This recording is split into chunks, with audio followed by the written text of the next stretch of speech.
Hello दोस्तों, स्वागत है आपके अपने यूट्यूब चैनल पे द कॉन्सेप्ट क्लासेस MKVP पे।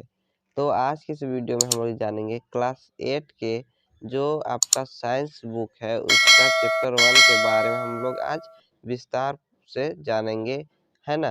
तो ये जो बुक है आपका NCERT पेस्ट है और NCERT जो बुक है हर कॉम्पिटेटिव एग्जाम में ही बहुत ही यूजफुल है।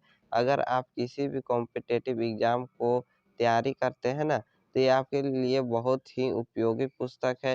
तो आज की इस बुक में हम लोग जानेंगे चैप्टर में फसल उत्पादन एवं प्रबंध, ठीक है।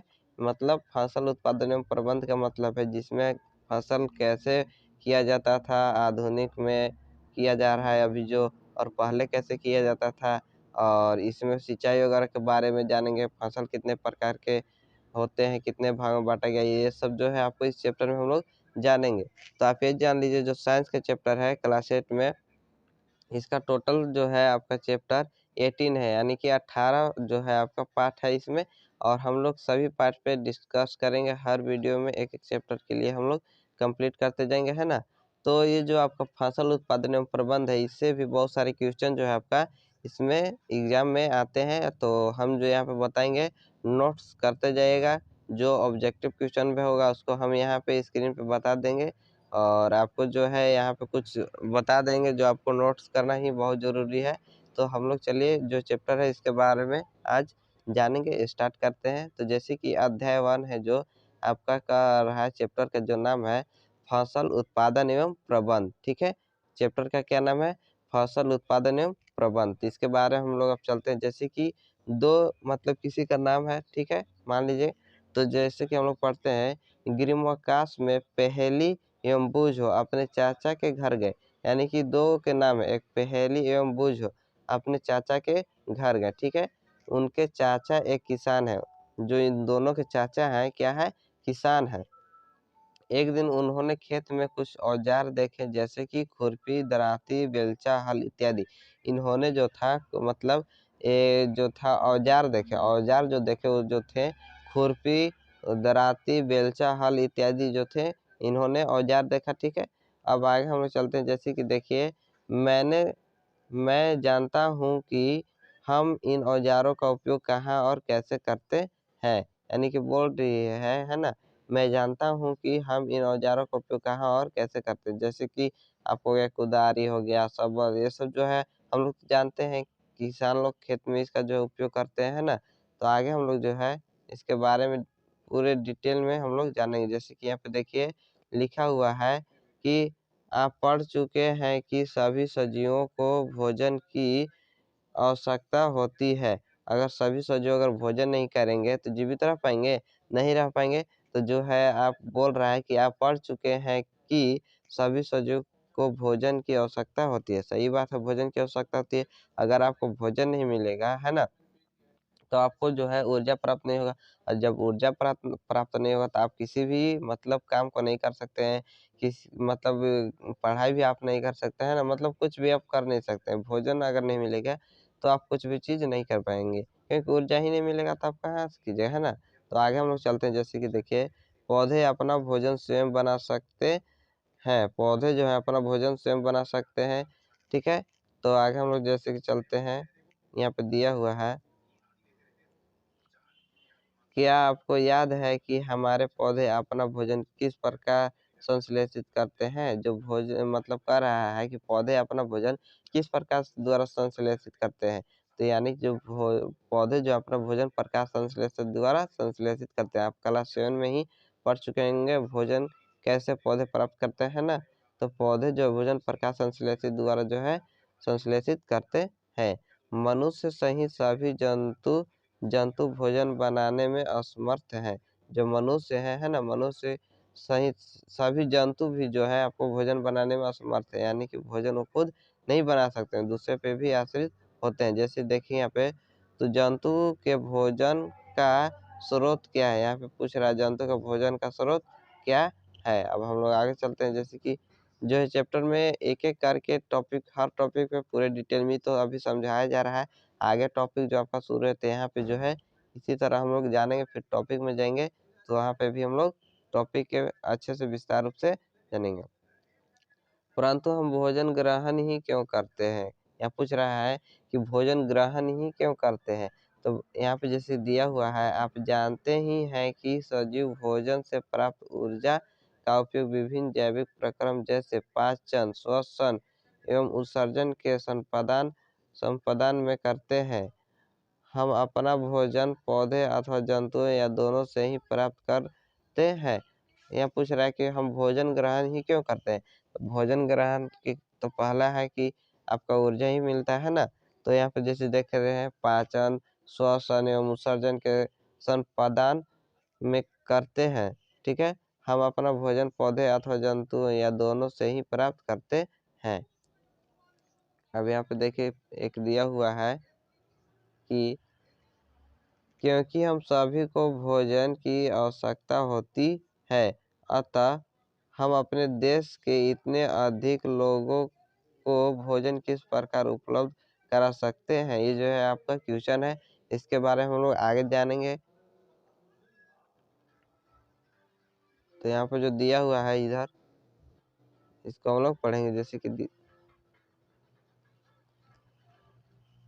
इधर हम लोग देख लिए। अब यहाँ पे जैसे देखिए देखते हैं, जैसे कि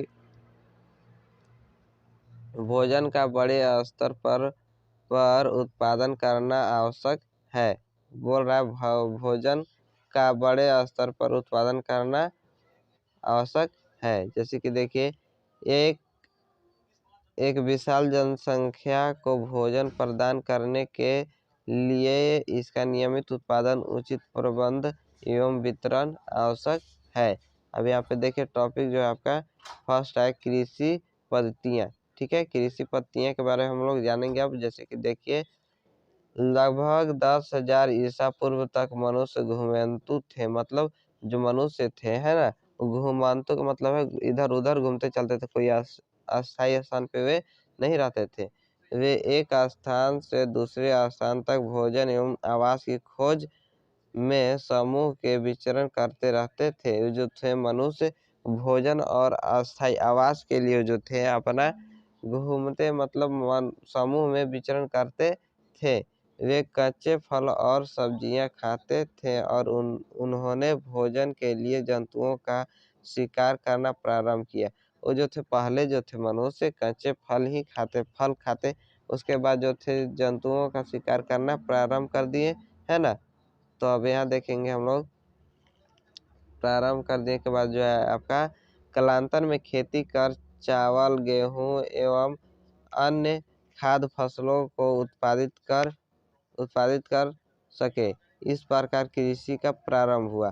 कृषि का प्रारंभ कैसे हुआ। जैसे कि जो मनुष्य थे उन्होंने पहले क्या थे, 10,000 ईसा पूर्व जो थे मनुष्य घुमंतु थे। ठीक है, एक स्थान से दूसरे स्थान तक भोजन एवं आवास की खोज में समूह से विचरण करते रहते थे। ठीक है, वे कच्चे फल सब्जियां, मतलब पहले जो थे कच्चे ही फल सब्जियां ये सब खा लेते थे। अगर अभी मतलब है कच्चे फल अब नहीं खाते हैं, मांस वगैरह। जैसे कि जो मनुष्य हो गया पहले शिक्षित नहीं थे, है ना, तो अब हो गए। तो इसलिए जो आपका कृषि की इस तरह से कुछ विकास हुआ। अब यहाँ पे जैसे कि देखिए दिया हुआ है कि जब जब एक ही किस्म के पौधे किसी स्थान पर बड़े पैमाना पर उगाए जाते हैं तो इसे फसल कहते हैं। आप इसे नोट पॉइंट में लिख लीजिएगा कि फसल किसे कहते हैं, क्वेश्चन बना के। ठीक है, तो फसल उसे कहते हैं, मतलब जब एक ही किस्म के पौधे, मतलब उस जो फसल कीजिए एक ही तरह का कोई फसल कीजिए, ठीक है ना।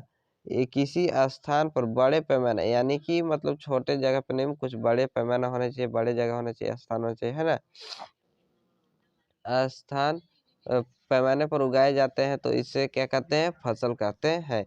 उदाहरण के लिए यहाँ पे दिया हुआ है, जैसे कि गेहूं की फसल का अर्थ है कि खेत में उगाए जाने वाले सभी पौधे गेहूं के ही, मतलब जैसे कि कोई खेत है, ठीक है, उस खेत में हम लोग गेहूं बोते हैं ना, तो जो गेहूं बोते हैं केवल उसमें केवल गेहूं ही रहता है, तो जो आपका फसल कहलाता है। ठीक है, अब आगे हम लोग देखते हैं।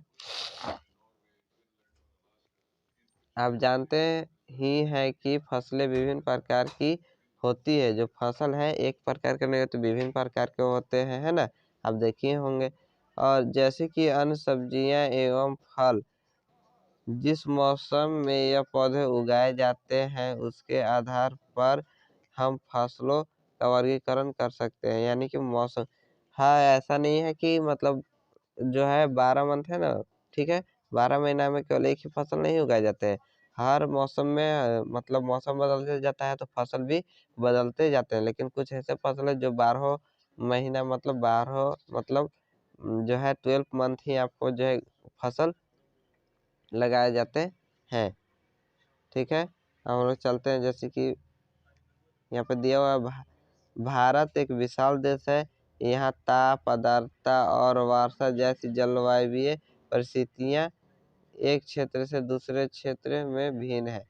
जो है सभी जो क्षेत्र हैं भारत देश में, ताप के, आर्द्रता और वर्षा, ये सब जो है आपका एक ही जगह पे, मतलब ये नहीं है कि जो यहाँ है टेम्परेचर वो दूसरी जगह भी है। यानी कि बदलते रहता है। ऐसा नहीं है कि इस स्थान पे जैसे कि टेम्परेचर यहाँ जितना है उतना ही दूसरी जगह भी, वैसा नहीं है। अलग अलग जो है आपका रहता, विभिन्न रहता है। अतः देश के विभिन्न भागों में विविध प्रकार के, यहाँ पे देखिए देखेंगे, विविध प्रकार की फसलें उगाई जाती है।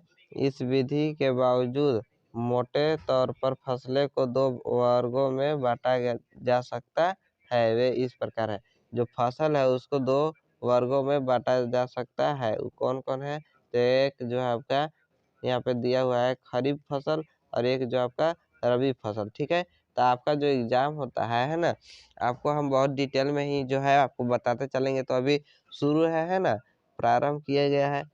तो अभी जो आपका होगा लास्ट में बहुत सारे ऑब्जेक्टिव क्वेश्चन बताए जाएंगे जो कि आपको एग्जाम में बहुत ही यूजफुल होंगे। एग्जाम में बहुत सारे जो पूछे गए हैं, ठीक है, गत वर्ष में, उसके बारे में आप लोग को बताया जाएगा। तो आपको जो है खरीफ फसल और रबी फसल, इसको आप नोट पॉइंट बना लीजिए।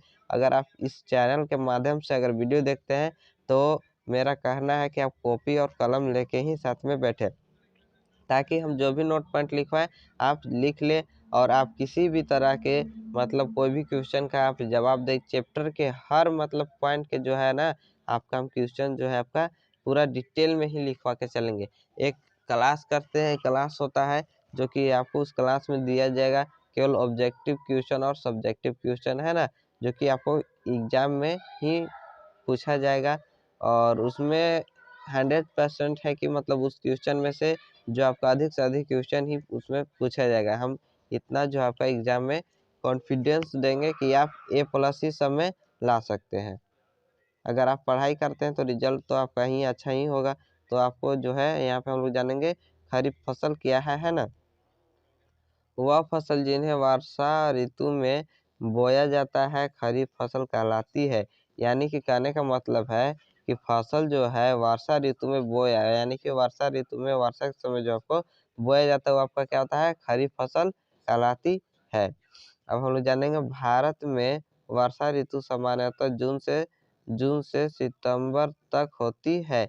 यानी कि जो भारत देश है ना, भारत में वर्षा ऋतु जो है किस मंथ से किस महीना से किस महीना तक होता है? तो जून से सितंबर तक होती है।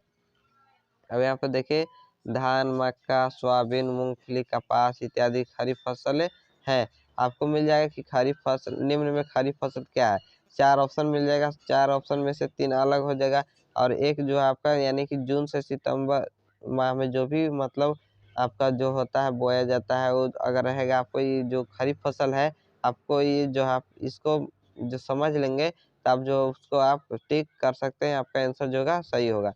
मान लीजिए इसको बोल देगा खरीफ फसल का उदाहरण लिखिए, तो आप उसको उदाहरण लिख सकते हैं, जैसे कि धान हो गया, मक्का हो गया, सोयाबीन हो गया, मूंगफली हो गया, कपास हो गया इत्यादि। आप इसको में से लिख सकते हैं, है ना। आप खरीफ फसल यहाँ पे समझ गए होंगे। अब हम लोग चलेंगे रबी फसल, जैसे कि यहाँ पे दिया हुआ है रबी फसल, जिसको भी आप नोट पॉइंट में लिख लीजिएगा। ठीक है, शीत ऋतु, यानी कि शीत ऋतु जो है आपका अक्टूबर से मार्च तक, ये जो आपका अक्टूबर से मार्च तक उगाई जाने वाली फसलें रबी फसल कहलाती है।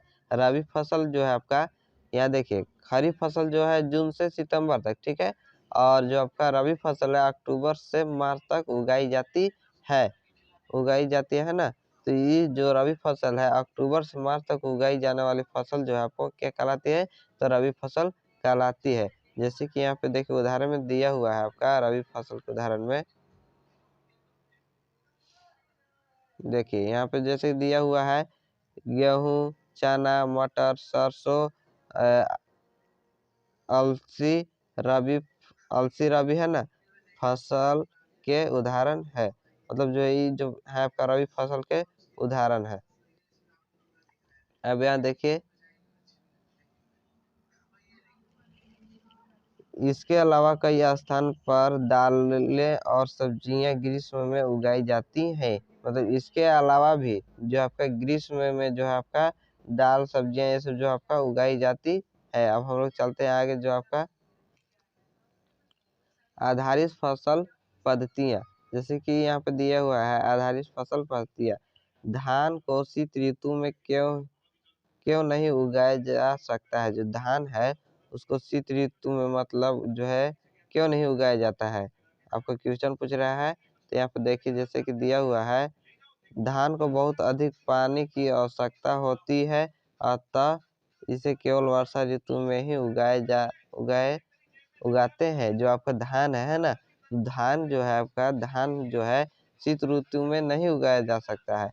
अगर इसमें शीत ऋतु में इसलिए नहीं उगाया जाता है, उसमें पानी की जो कमी हो जाती है। और जो धान है वो जो है आपका पानी की अधिक मतलब मात्रा में रहेगा तभी जो है आपका धान हो पाएगा, है ना। तो आपको जो है शीत ऋतु में इसलिए ही नहीं जो है धान आपको लगाया जाता है। ठीक है, आप समझ होंगे। अब आगे हम लोग समझेंगे। फसल उगाने के लिए किसान को अन्य क्रियाकलाप सामयिक अवधि में करने पड़ते हैं।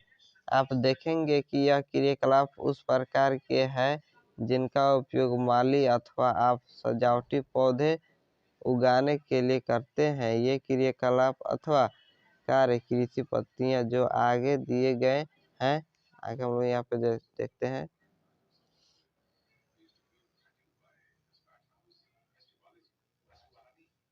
आगे दिए गए हैं। अब यहाँ पे जैसे देखिए दिया हुआ है, इधर हम लोग पढ़ेंगे। यहाँ पे देखिए दिया हुआ है, ठीक है। जैसे कि फर्स्ट पे जो है आपका मिट्टी तैयार करना, ठीक है। यहाँ पे देखिए मिट्टी तैयार करना है, यहाँ पे बुआई है, यहाँ पे खाद एवं उर्वरक देना। चौथा पे आपका सिंचाई करना। पांचवा पे जो है खरपतवार से सुरक्षा। छठा जो आपका कटाई। सातवां जो आपका भंडारण, ठीक है। सभी जब कर लेते हैं तो भंडारण मतलब एक स्थान पे उसको रख देते हैं। अब हम लोग आगे चलते हैं मिट्टी तैयार करना। इस सब के बारे में जो है अब हम लोग चर्चा करेंगे। मिट्टी तैयार करना का है, बुआई, खाद, ये सब जो आपका हम लोग यहाँ पे जो है इसके बारे में चर्चा करेंगे, है ना। तो जो है आपका मिट्टी तैयार करना, ये जो आपका टॉपिक फर्स्ट टॉपिक का नाम है आपका मिट्टी तैयार करना। आप इसे लिख ले कॉपी पे, और हम लोग जो है यहाँ पे इसके बारे में अब हम लोग पढ़ेंगे अच्छे से। जैसे देखिए फसल उगाने से पहले मिट्टी तैयार करना प्रथम चरण है। अगर मान लीजिए फसल जब हम लोग उत्पादन करते हैं ना, उत्पादन करते हैं फसल को, अगर मिट्टी जो है आपका अच्छा नहीं है, कहीं ऊंच है कहीं नीचे है, तो आपका जो फसल है अच्छे तरह से जो आपका उत्पादन नहीं हो पाएगा। इसलिए जो पहला चरण उसको पहले हम लोग क्या करते हैं, जो आपका मिट्टी है उसको हम लोग अच्छे तरह से समतल करते हैं, ठीक है। तो इसके बारे में जो है आपका अब यहाँ पे जैसे दिया हुआ है मिट्टी को पलटना तथा इसे पोल बनाना कृषि का अत्यंत महत्वपूर्ण कार्य है। पलटना तथा जो आपका पोला बनाना कृषि का अत्यंत महत्वपूर्ण कार्य है। इससे जड़ भूमि में गहराई तक जा सकती है। ये जो अगर नहीं करते तो जो जड़ है आपको भूमि के अंदर मतलब गहराई तक नहीं जा सकते। अगर गहराई तक नहीं जाएंगे तो भी आपको दिक्कत है। आगे हम लोग जैसे देखिए पोली मिट्टी में वो गहरी में घासी जड़ें से सरलता से श्वसन कर सकती है ना। पोली मिट्टी किस प्रकार पौधे की जड़ें को सरलता से श्वसन करने में सहायक है। जो पोली है ना, वो जो मिट्टी में किस प्रकार द्वारा पौधे के जो जड़ों में है सरलता श्वसन किस प्रकार से सहायता करते हैं उसके बारे में हम लोग यहाँ पे जो दिया हुआ है। जैसे कि देखिए यहाँ पे पोली है ना, पोली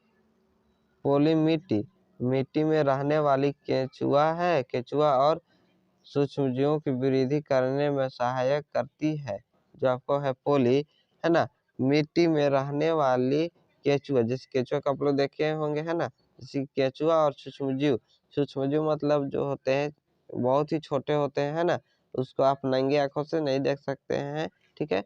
तो जैसे कि दिया हुआ है, सूक्ष्मजीव की वृद्धि करने में सहायक करती है। यह जीव किसानों के मित्र है, क्योंकि यह मिट्टी को और पलटकर पोला करते हैं। जैसे कि देखिए कछुआ जो है आपका, कछुआ को कृषि का मित्र कहा जाता है, क्योंकि जो कछुआ है मतलब फसल जहाँ किया जाता है जिस खेत में, उसमें जो है आपका कछुआ अंदर जाता है, बाहर जो मिट्टी जो है उसको जो है पोला बना देता है, ठीक है। तो यहाँ पे देखिए, तथा ह्यूमस बनाते हैं, परंतु मिट्टी को पलटना और पोला करना क्यों आवश्यक है। यहाँ पे क्वेश्चन फिर पूछ दिया कि मिट्टी को पलटना और पोला बनाना क्यों आवश्यक है। तो यहाँ पे जानेंगे हम लोग। जैसे कि देखिए, आप जो है पिछली कक्षा में, है ना, आप पिछली कक्षा में पढ़ चुके हैं कि मिट्टी में खनिज, जल, वायु तथा कुछ सजीव होते हैं। इसके अतिरिक्त मृत पौधे एवं जंतु भी मिट्टी में पाए जाने वाले जीवों द्वारा अपघटित होते हैं। जैसे कि दिया हुआ है यहाँ पे देखिए कि खनिज, है ना, मिट्टी में खनिज, जल, वायु तथा कुछ सजीव होते हैं, ठीक है, कुछ सजीव होते हैं, ठीक है। इसके अतिरिक्त मृत पौधे एवं जंतुओं भी मिट्टी में पाए जाते हैं। कोई भी जो है, मान लीजिए कीड़े मकोड़े जो है आपको मृत यानी कि मर गए, तो जो आपका ही मिट्टी में ही रह जाते हैं ना। तो मृत पौधे एवं जंतु भी मिट्टी में पाए जाते हैं, मिट्टी में पाए जाते हैं, ठीक है। तो ये जो आपके पाए जाने वाले जीवों द्वारा अपघटित होते हैं। इस प्रक्रम में मृत जीवों में पाए जाने वाले पोषक मिट्टी में निर्युक्त होते हैं। यह पोषक पौधे द्वारा अवशोषित किए जाते हैं। ये जो आपको कोई भी मृत जो है आपका, अगर मान लीजिए खेत में ही रह गया, तो आपको जो है बहुत ही लाभदायक होता है, क्योंकि उसमें जो उर्वरक है वो मिट्टी में ही रह जाता है, इसलिए आपको जो फसल उत्पादन होता है अच्छे से हो सकता है।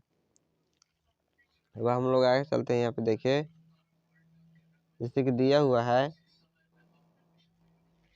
क्योंकि ऊपरी परत में कुछ सेंटीमीटर की मिट्टी ही पौधे की वृद्धि में सहायक है।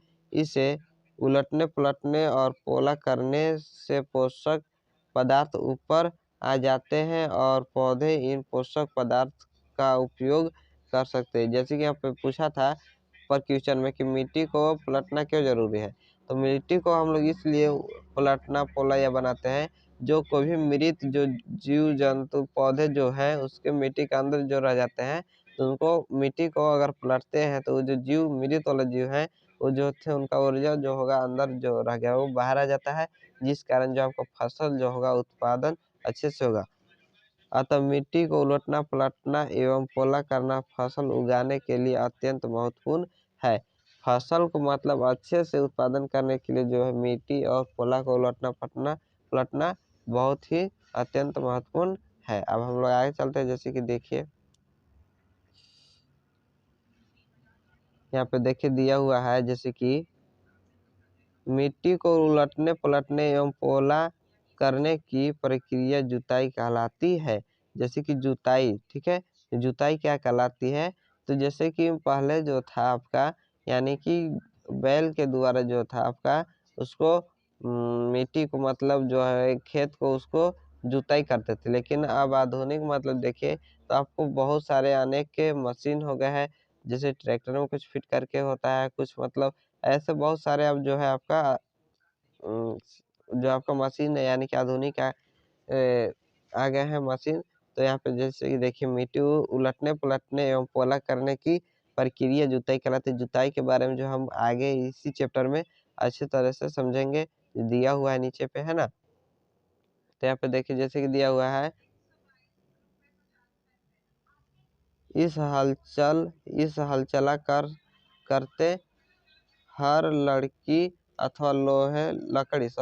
लकड़ी अथवा लोहे के बने होते हैं। यदि मिट्टी अत्यंत सूखी है तो जुताई से पहले इसे पानी देने की आवश्यकता भी पड़ सकती है। मान लीजिए कोई खेत है पूरा हार्ड हो गया है ना, तो उसमें जो है आपको पहले पानी दिया जाएगा, ठीक है। पानी दे के उसको जो है आपको करना पड़ेगा। उसके बाद जो है आपका मिट्टी जो होगा आपका जुताई करने के लायक हो जाएगा। इसके बाद जो है आपको जुताई किया जाता है, ठीक है।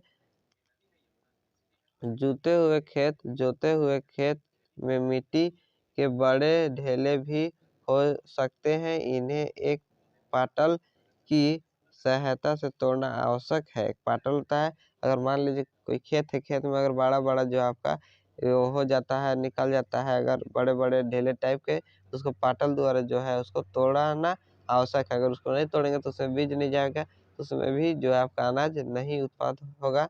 तो यहाँ पे देखिए जैसे कि बुआई एवं सिंचाई के लिए खेत को समतल करना आवश्यक है। जैसे कि हम ऊपर में बताया था, अगर खेत को समतल नहीं रखेंगे तो जो आपका कृषि जो होगा, उत्पाद जो होगा आपको अच्छे से नहीं होगा। फिर मान लीजिए ढेला है, तो ढेला में अगर ढेला ही रह जाएगा, उसमें जो आपका बीज बोएगा उसमें बीज नहीं जा पाएगा, है ना। तो उसमें जो होगा उत्पादन हो नहीं पाएगा, तो इसलिए जो आपको खेत को पहले समतल ही करना पड़ता है। अब यहाँ देखिए जैसे दिया हुआ है, यह कार्य पाटल द्वारा किया जाता है। ये जो कार्य है आपको समतल करने के लिए, उसको जो है पाटल द्वारा किया जाता है। कभी-कभी जुताई से पहले खाद दी जाती है। इससे जुताई के समय खाद मिट्टी में भली-भांति मिल जाती है।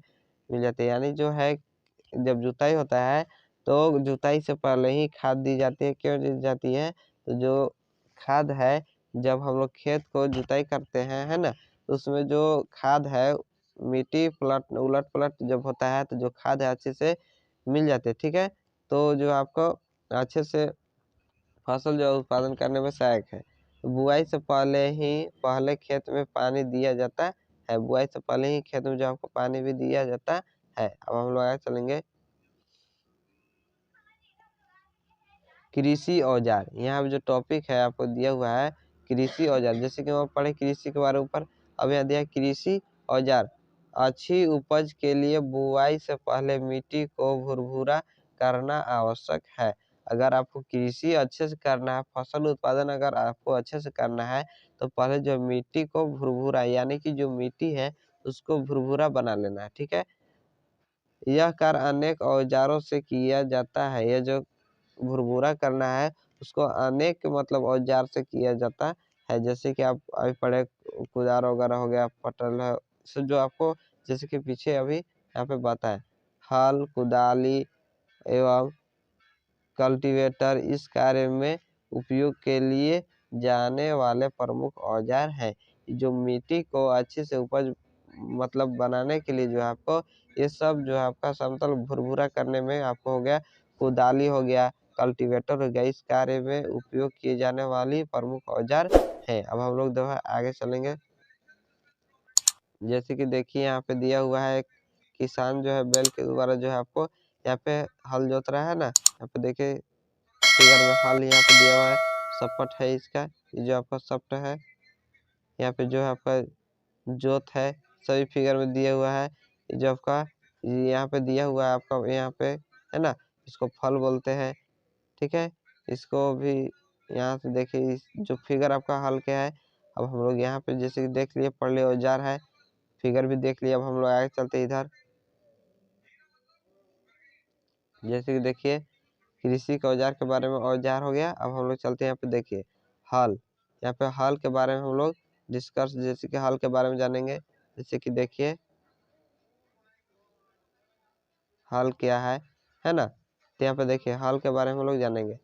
प्राचीन काल से ही हल का उपयोग जुताई, खाद, उर्वरक मिलाने, खरपतवार निकालने एवं मिट्टी खुरचने के लिए किया जाता रहा है, यानी किया जा है।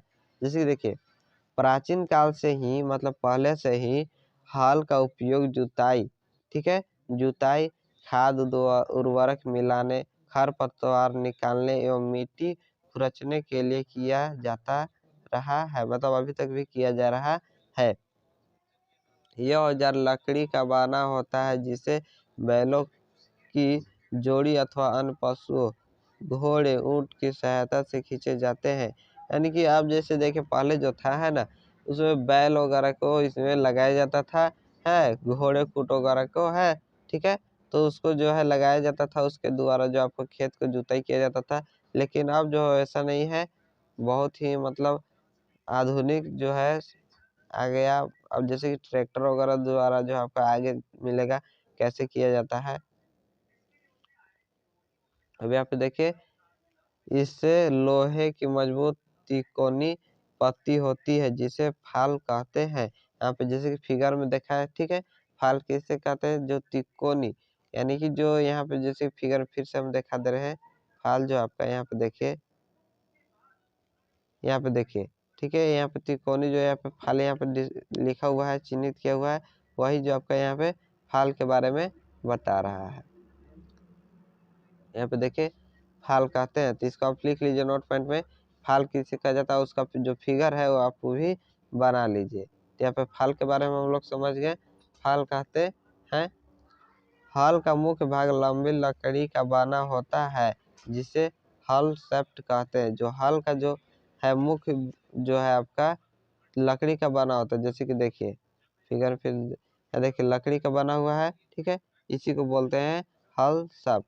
ये जो अगर नहीं रहेगा तो ये जो नीचे मिट्टी में ही नहीं रह पाएगा, तो आपका जो है कृषि यानी कि जुताई जो है अच्छे से नहीं हो पाएगा। तो यहाँ पे जैसे देखिए हल शाफ्ट कहते हैं, इसके एक सिरे पर हैंडल होता है तथा दूसरे सिरा जोत के ठंडे से जुड़ा होता है, जिसे बैलों की गर्दन के ऊपर रखा जाता है। जो बैलों के ऊपर रखा जाता है, गर्दन के ऊपर लोग जो है रखा जाता है।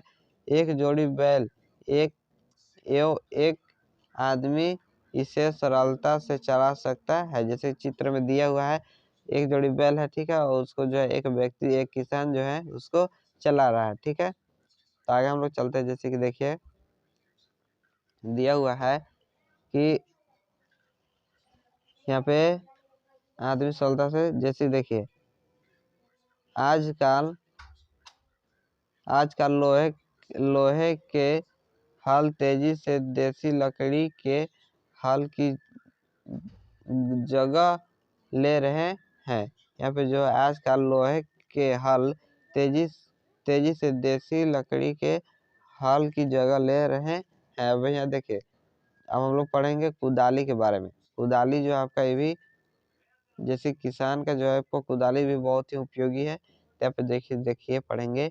यह एक सरल औजार है जिसका उपयोग खरपतवार निकालने एवं मिट्टी को पोला करने के लिए किया जाता है। जो कुदाल है आपको, इसमें मतलब जो आपका खेत है, उस खेत में से खरपतवार निकालने के लिए भी है, एवं मिट्टी को पोला यानी कि भुरभुरा बनाने के लिए भी इसका उपयोग किया जाता है। इसमें लकड़ी अथवा लोहे की छड़ है होती है जिसे जिसे एक सिरे पर लोहे की चौड़ी और मोटी प्लेट प्लेट जैसे दिया हुआ है, प्लेट होती है ना। जैसे कुदाली है, जो आपका प्लेट आपका एक लकड़ी का जो आपका होता है पकड़ने वाला होता है, उसके जो नीचे होता है उसका प्लेट होता है। जैसे कि देखिए दिया हुआ है पकड़ हैंडल। आपको जो है हल के बारे में यहाँ पे बताया गया अच्छे से। छड़ मल्टीप्लेट, जो आपका कुदाल के बारे में भी यहाँ पे दर्शाया गया है, ठीक है। अब हम लोग पढ़ेंगे, यहाँ जैसे दिया हुआ है लगी होती है जो ब्लेड की तरह कार्य करती है। ब्लेड की तरह जो आपका कार्य करती है। यहाँ पे जो आपको कुदाली का फिगर दिया हुआ है, जैसे कि अभी देखा है ना, यहाँ पे कुदाली का ही फिगर है। पकड़ हो गया, हैंडल है इसका, जोत हो गया, छड़ मुड़ी प्लेट हो गया। इस तरह आपका कुदाल होता है। आप देखेंगे कुदाल को तो, ठीक है, लगी होती है, ब्लेड की तरह कार्य करती है। इसका दूसरा सिरा पशु द्वारा खींचा जाता है। अब हम लोग पढ़ेंगे कल्टीवेटर, ठीक है। कल्टीवेटर के बारे में हम लोग पढ़ेंगे। जैसे कि देखिए आजकल जुताई ट्रैक्टर द्वारा संचालित कल्टीवेटर से की जाती है। जो ट्रैक्टर द्वारा उसको किया जाता है, कल्टी जो का है कल्टीवेटर, उसको ट्रैक्टर में जो आपका कनेक्ट किया जाता है और उससे जो आपका खेत को अब जुताई करते हैं। कल्टीवेटर के उपयोग से श्रम एवं समय दोनों की बचत होती है। यानी कल्टीवेटर जो आपका श्रम एवं समय दोनों की ही बचत कराता है। यह देखिए कल्टीवेटर का जो आपका कल्टीवेटर को ट्रैक्टर द्वारा चलाते हैं, फिगर भी दिया हुआ है। ठीक है, अब हम लोग पढ़ेंगे जैसे कि दिया हुआ है बुआई। तो आपको जो चैप्टर है यहाँ पे अभी बुआई के बारे में हम लोग अगले वीडियो में पढ़ेंगे। तो आज के वीडियो में इतना ही है। अगर आपको समझ में आता है तो आप दूसरे के पास शेयर कीजिए ताकि इस वीडियो के माध्यम से और भी कोई समझ सके। तो अब हम लोग नेक्स्ट वीडियो में मिलेंगे। ठीक।